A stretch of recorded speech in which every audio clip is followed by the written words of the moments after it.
NPR and PBS testified before Congress this week amid accusations of liberal bias. Should the government continue to send taxpayer dollars to public broadcasters?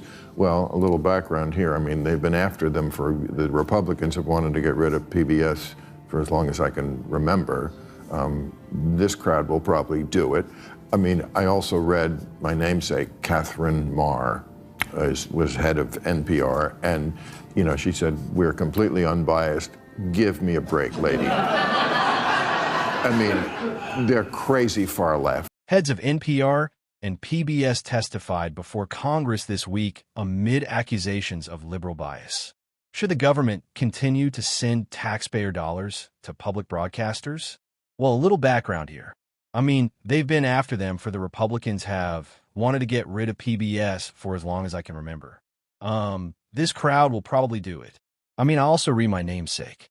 Catherine Maher was head of NPR, and, she said, "We're completely unbiased.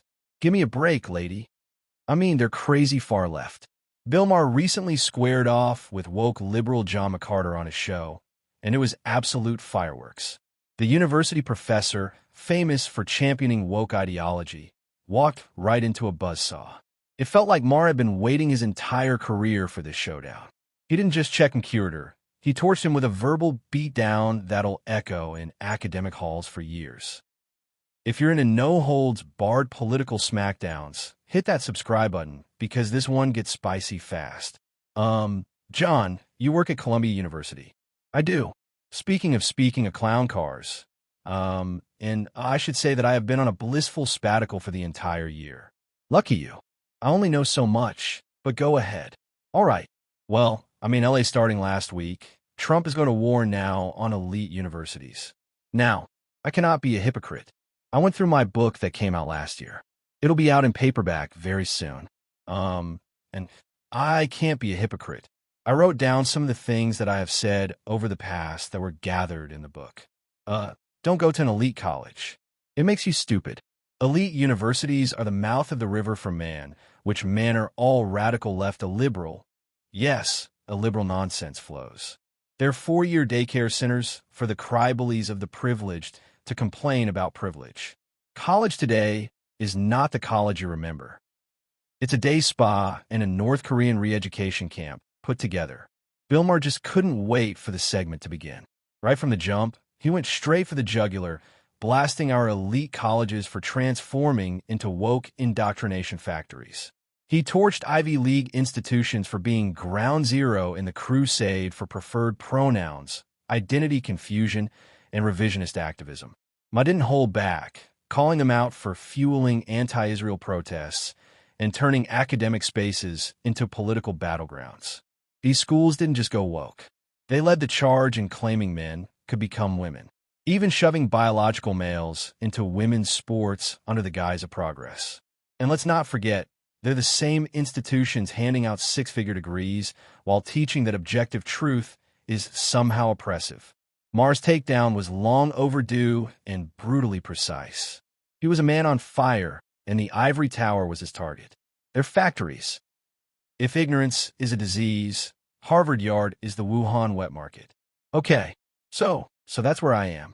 I can't. But as with I get the inclination. But as with most things now, with this new administration, the way they do it, you can't do it by taking people off the street, just because they wrote an op-ed pro-Palestinian.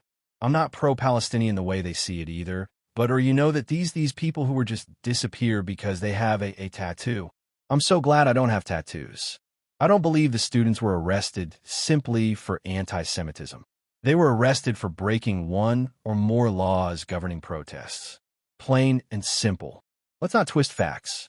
Everyone has the constitutional right to express their views, whether in support of or against a cause. But freedom of speech doesn't mean freedom from consequences, especially when protests turn into occupations, vandalism, or threats. That's where the line is drawn. Now, let's talk about the real culprit behind the chaos: woke college lecturers. These so-called educators have done more to radicalize students than inform them. They push divisive ideologies, downplay terrorism, and present anti-Israel rhetoric as academic truth. It's no wonder so many students leave college more bitter and confused than enlightened. The anti-Semitic narrative didn't appear from nowhere. It was seeded, watered, and nurtured in classrooms by professors with political agendas, not academic integrity. Anyway, let's keep the clip rolling. The kind of student you're talking about, in my experience, is a minority of the students. I don't see the whole campus as this, but there is a problem. Frankly, Columbia has tried, for example, this year to eradicate or at least dampen anti-Semitism. Manashafi to get 100 students arrested. You now cannot get onto the campus without a card, which is in order to protect especially Jewish students from having to listen to anti-Semitic protests all day long. The 3 administrators who were nakedly anti-Semitic in their texts were justifiably fired.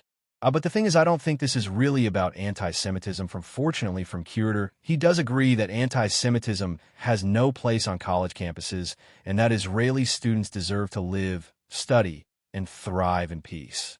It's a breath of fresh air to hear that from someone who typically tiptoes around woke talking points.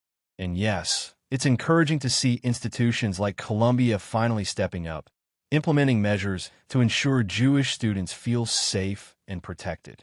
It's long overdue, but a welcome move nonetheless. However, McWhorter's claim that it's just a handful of students engaging in anti-Semitism, that's simply not true, and he knows it. The images are everywhere. The chants, the threats, the encampments. They weren't led by a few outliers. We've seen thousands marching with signs calling for Israel's destruction. We've seen mobs block access to buildings, target Jewish faculty, and even chase down students for simply being Israeli. This isn't fringe behavior. It's a movement, and it's dangerous. What did the panel think of Democratic Congresswoman Jasmine Crockett calling Texas governor okay? She's from Texas. The governor, Greg Abbott, who is paralyzed and uses a wheelchair. She called him Governor Hot Wheels. So before I play the riveting showdown between Bill Maher and John Curator, let me just say this. I find it incredibly rich, downright hypocritical that Jasmine Crockett, a prominent identity politician, is out here mocking someone over their physical condition. These are the same people who've made it their life's mission to weaponize race, gender, and disability anytime it suits their political agenda. They scream ableism at the slightest joke, but suddenly go silent when one of their own crosses the line.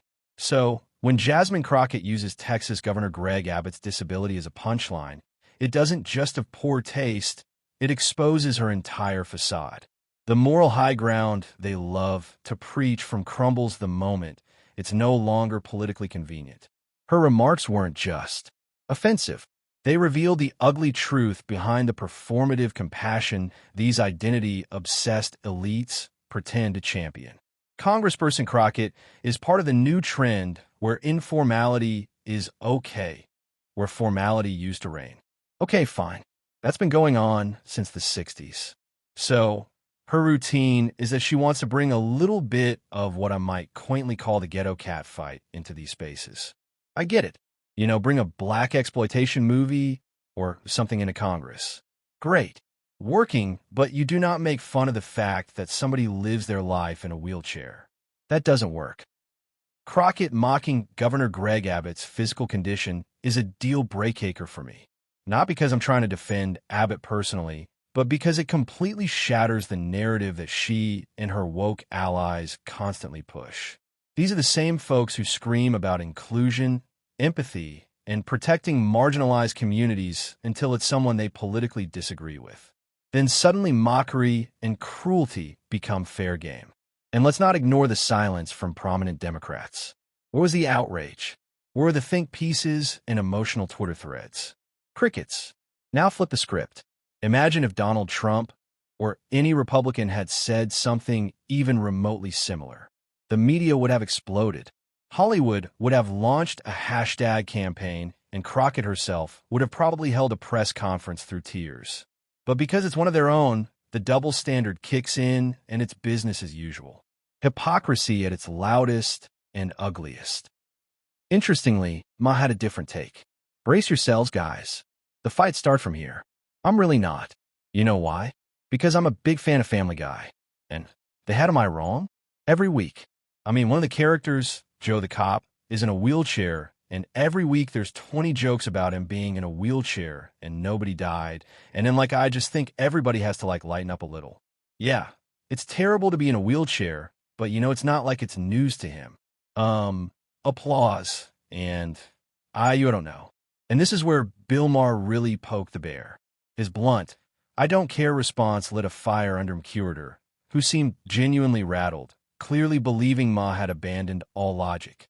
And to be honest, I actually share some of McCurder's sentiments, which I'll play for you in just a moment.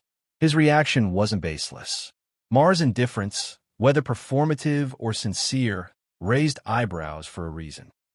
Because if we're taking Maher's words at face value, it reveals something deeper. We can't blindly trust opinion leaders, no matter how sharp or charismatic they seem. One moment they're fighting for free speech and reason, the next they're shrugging off real concerns like it's no big deal. Maher's take may have been meant to provoke, but it also exposes a truth. Sometimes the loudest voices in the room